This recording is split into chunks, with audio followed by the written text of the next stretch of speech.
Hello and welcome back to video number 2, which is calculating your costs for your monthly budget and potentially your yearly budget.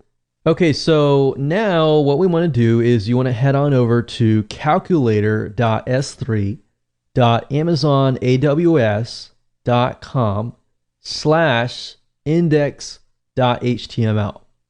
So once you enter that, you will be sent to this page, and we can begin to budget your monthly and yearly costs. Now, in order to do this, we want to go to the left-hand side and click on Amazon S3. Now, it's going to ask you to choose your region. What the region is basically you're going to have the option when you create your buckets to specify a region. Now, I would advise you to pick a region where most of your audience is going to be. So if I feel like, okay, most of my customers or prospects are going to be in the United States, I might want to choose something in the United States here. So I'm just going to choose this one here. Now, standard storage is merely the amount of storage that you expect to use in a month. So in other words, how much are you going to upload? Now, realistically, most of you are probably going to upload max a couple gigs. Now, for those of you who are heavy users, you might say a max of 100 gigabytes.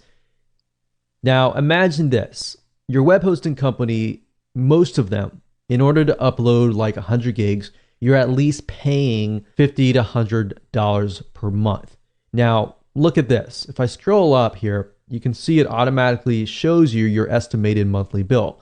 You only have to pay $2. So imagine the possibilities.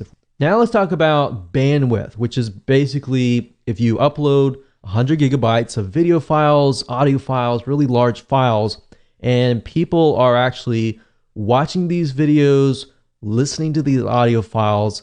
Basically, if you have a file or a video file that's, let's say, for example, 20 megabytes.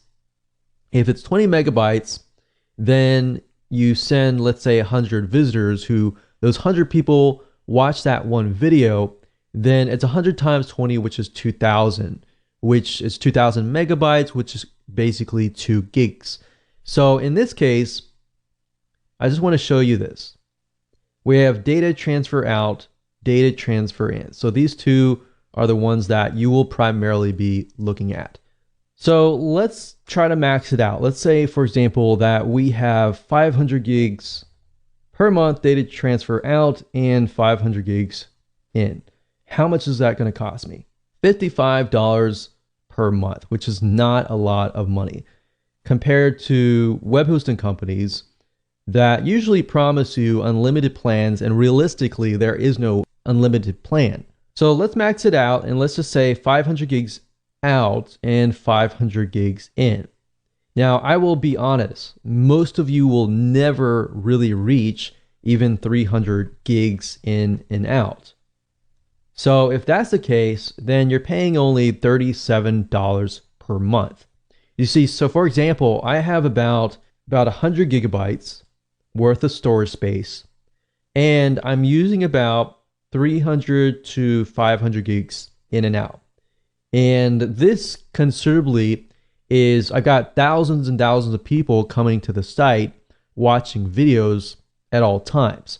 So unless you're at that point, you're not even going to have to pay anywhere close to $27.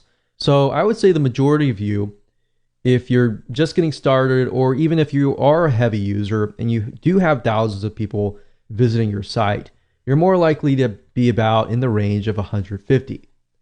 So even that case, you have a $14 monthly bill. So $14 monthly bill, that times 12, we'll just do 15. It's about $180.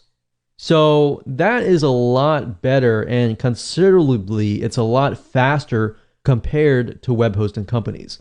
And we've tested this over the years and found that Amazon S3 is just saves you a lot of money and headache in the long term.